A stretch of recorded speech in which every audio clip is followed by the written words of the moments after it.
Good morning, and welcome to the First Unitarian Church of Salt Lake. Thank you for coming to this early service in order for us as a church to walk in the Pride Parade a little later on. Salt Lake City, San Francisco, Seattle, and Portland always vie for which city is the most gay per capita. It goes back and forth. Sometimes it's us, sometimes it's not.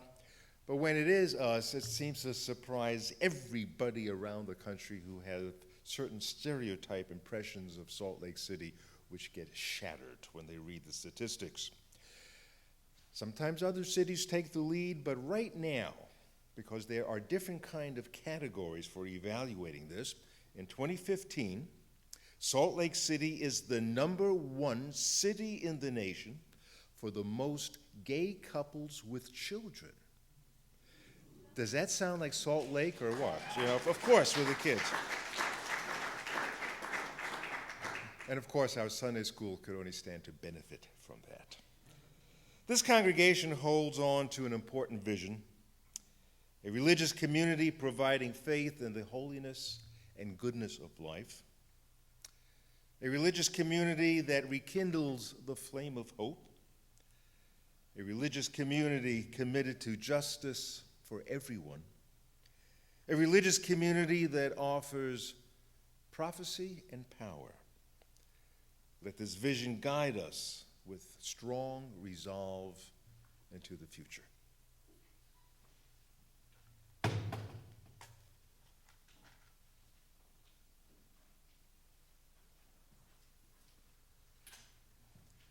Symbol of light and of knowledge, symbol of warmth and freedom.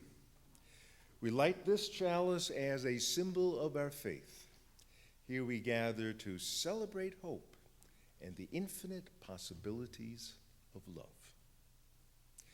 Can we open our service, turning our hymn books, please, to number 123.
You know, I think I Did It My Way should have been the opening hymn.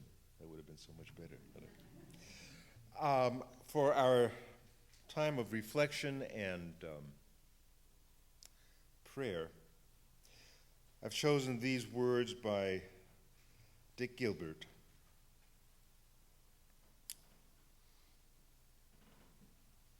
The human race is a vast rainbow.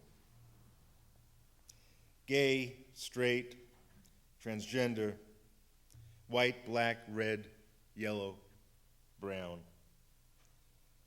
Yet for everyone, blood is red, the sky is blue, the earth brown, the night dark. In size and shape, we are a varied pattern of tall and short, slim and stout, elegant and plain. Yet for all, there are fingers to touch, hearts to break, eyes to cry, ears to hear, and mouths to speak. In tongue, we are a Tower of Babel, a great jumble of voices grasping for words, groping for ways to say love, peace, pity, hope. Faiths compete, claiming the one way. Saviors abound, pointing to salvation. Not all can be right. Not one can be right. We are united only by our urge to search. Boundaries divide us, lines drawn to mark our diversity, maps charted to separate the human race from itself. Yet a mother's grief, a father's love, a child's happy cry, a musician's sound, an artist's stroke batter the boundaries and shatter the walls. Strength and weakness, arrogance and humility, confidence and fear live together in each and every one of us, reminding us that we share a common humanity. We are all more human than otherwise. Amen.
You know, it occurred to me, last year at Pride, the Pride Parade is supposed to start at 10 o'clock, and we didn't actually move off our block until about 45 minutes later. So maybe next year, what we should do is forget the 8:30 service, just meet there at 4th East and 4th South at 10 o'clock, hold the service for 45 minutes, and then we walk, you know. Or we can walk while doing the service, something like that. Anyway, there aren't too many announcements this morning. Be sure to find our group at 4th and 4th, and we're north of 4th East, and hopefully we'll get started soon. And next Sunday, of course, church at the regular time at 10 o'clock, followed by the end of the year picnic at Sugar House Park at 11:30. Hope that you can all make it.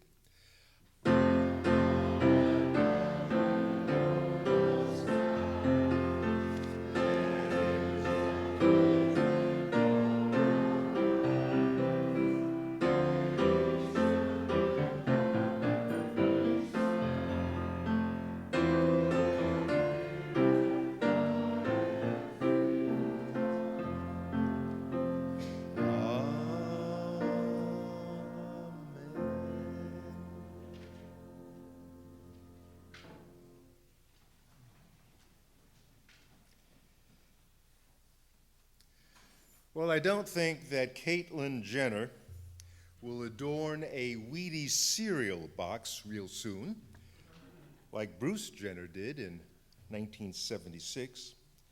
But Bruce would never have landed on the cover of Vanity Fair. Caitlyn and Bruce are the same person, kind of, sort of, or at least Caitlyn may be the more authentic of the two. Bruce was a track star, gold medalist in the decathlon, an American hero. He was a man's man, fit, trim, masculine, the envy of guys who wanted a body to resemble his, and quite a fetch for the ladies.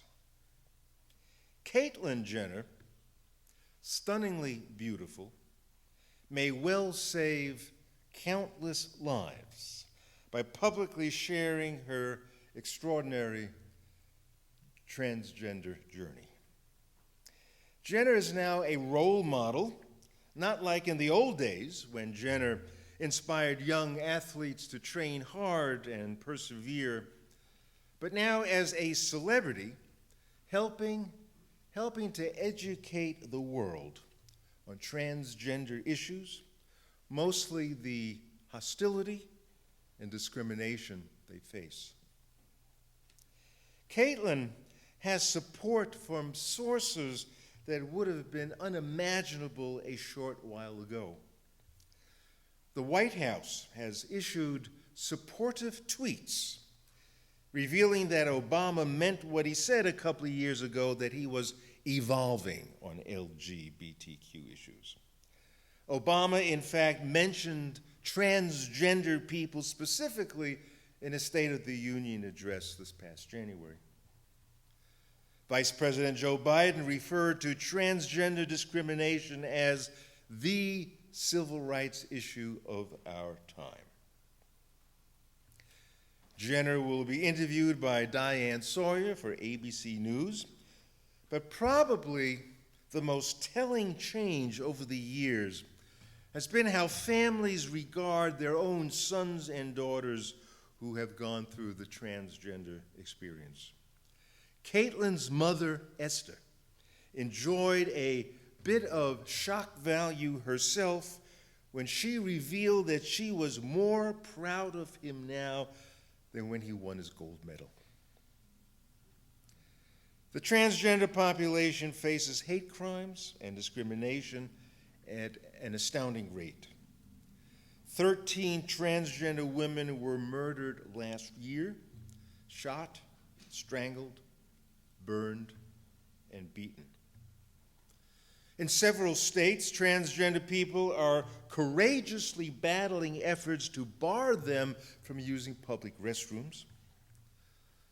In West Virginia, transgender women have been at war with the Division of Motor Vehicles because officials there are refusing to give them new licenses unless they stop, and I quote, misrepresenting their gender when they have their photos taken. A recent federal government survey found that 1 in 5 transgender people have been denied health care as a result of their gender. The indignities and abuse account for the alarming high rate of homelessness, unemployment, and suicide. Leila Alcorn, a 17-year-old from Ohio, wrote a distressing suicide note before leaping in front of a trailer tractor. "The only way I will rest in peace," she wrote, "is if one day transgender people aren't treated the way I was. They're treated like humans. Fix society, please." Leila jumped to her death last December.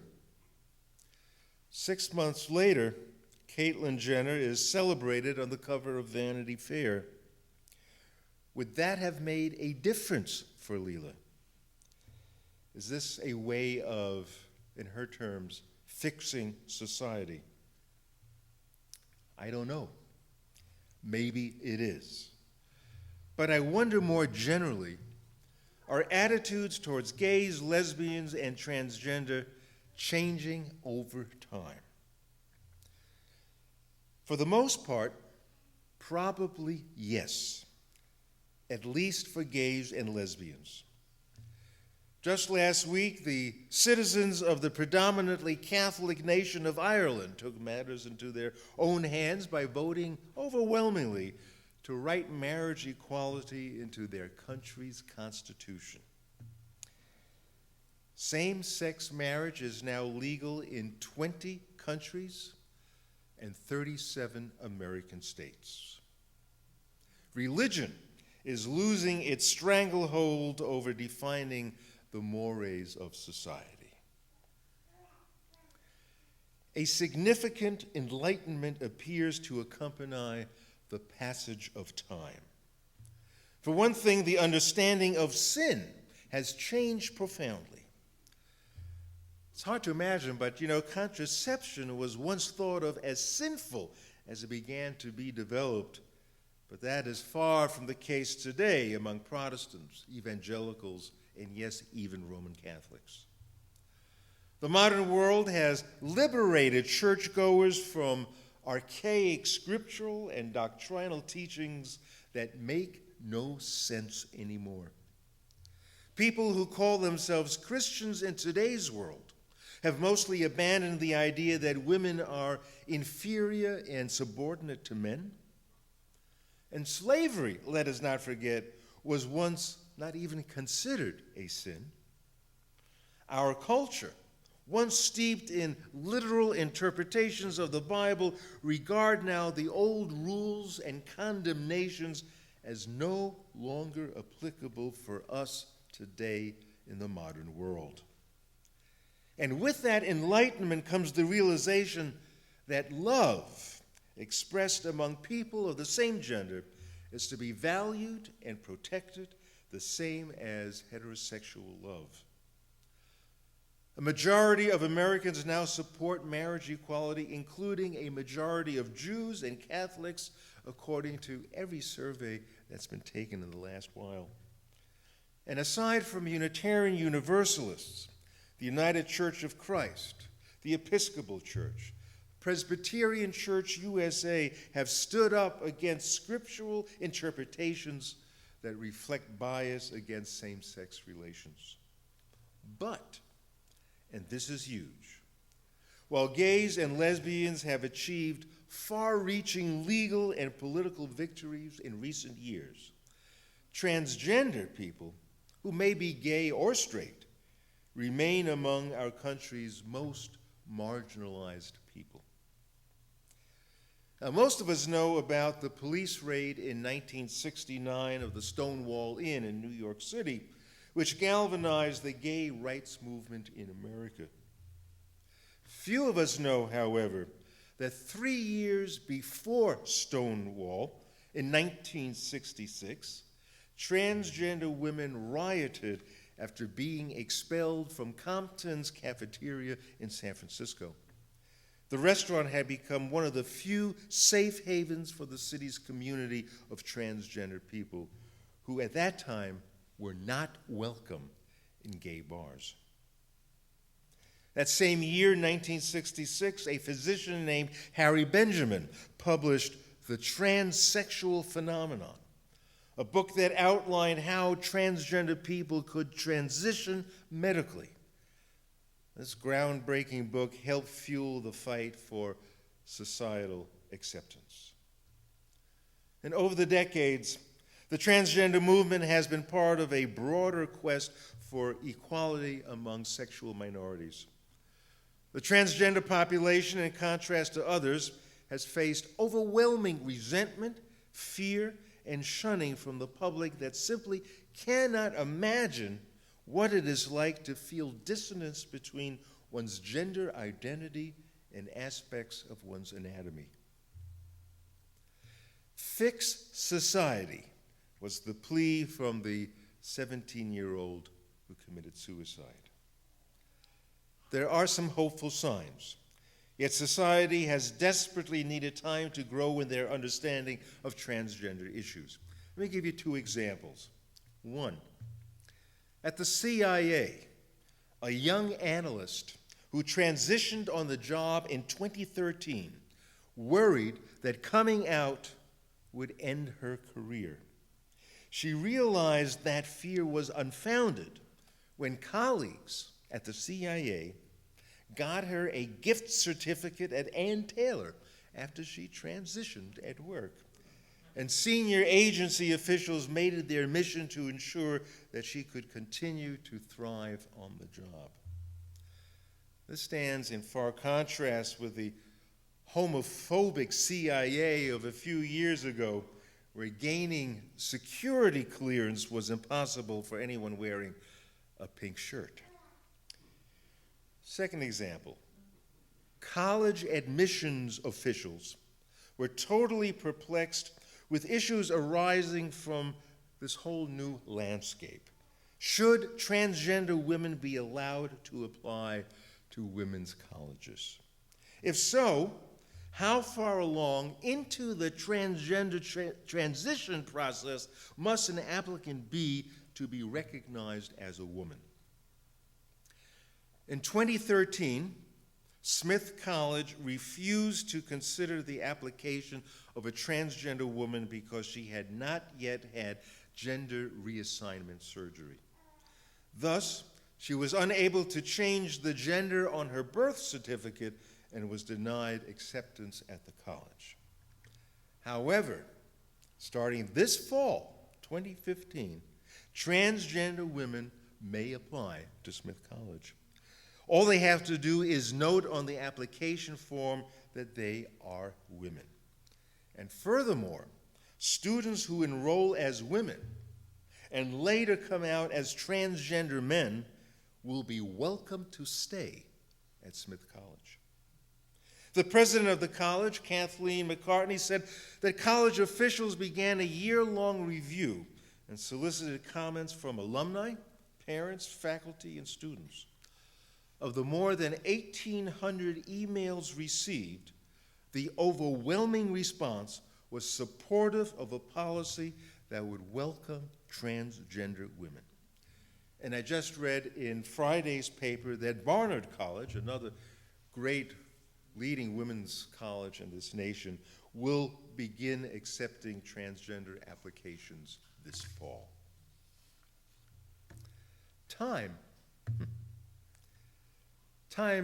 eventually leads to enlightenment, which eventually leads to acceptance. Caitlyn Jenner appears on the June 2015 cover of Vanity Fair.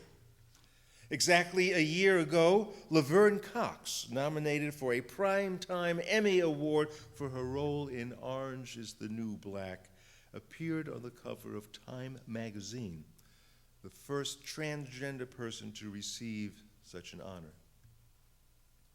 1971, the minister of this church, Michael Cunningham, transitioned to a woman and left this church and the ministry. 30 years later, in 2001, South Valley UU Society called a transgender minister to their pulpit, Sean Parker Dennison. Sometimes the changes in the mores of society appear, well, imperceptible. And although we're not exactly on the fast track today in affording human rights and civil rights to everyone, at least the glacial pace for ensuring dignity and inclusiveness has picked up some momentum. Hope feels more tangible today than it did just a few years ago. And I've wondered how these new breakthroughs in human and civil rights have come to pass in our lifetime. That after countless generations of persecution and overt discrimination with impunity, a newfound freedom has washed ashore that embraces the humanity of all God's children. Now, we have not yet arrived at a place of full acceptance for everyone, especially in the struggle faced by transgender people. We still have the endless hurdles of a conservative Supreme Court, and the new laws have not changed everyone's hearts. Overt bias remains in the name of God. But we can't help but notice an extraordinary correlation as the Pew Research findings and multiple surveys indicate. Our nation is becoming less Christian. And in this amazing exodus from churches, the research shows that an increasing number of people simply do not wish to have their spirituality defined for them by ancient creeds and customs. And thus, over time, with America becoming less churched, a greater acceptance of diversity has unfolded. It seems to me that as the face of God changes from an austere and judgmental bearded white guy in heaven to an undefined spirit of love and compassion, empathy for people along life's margins has gained new currency. Now, sadly, those entrenched in the hateful and spiteful interpretations of a judgmental God remain unable to move into modernity, move into a place of acceptance which only comes with enlightenment over time. So Caitlyn Jenner, Laverne Cox won't change the minds of old-style Christians by appearing on the cover of trendy magazines, but they're sending a message, wide and clear. The time has arrived where the rights of all our citizens are no longer reserved just for those who play it straight. The passage of time has led to a new period of profound enlightenment. We're seeing it happen before our eyes. And this gives hope new meaning. Our journey towards justice has quickened its pace. And may we shout, Hallelujah. So be it. Do we dare to try hymn 126, David? Okay. All righty. We'll do it our way. Hymn number 126.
As we extinguish the chalice, may the blessings of truth be upon us, the power of love direct us and sustain us, and may the peace of this religious community preserve our going out and coming in from this time forth until we meet again. Amen.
I think it's time for a quick cup of coffee.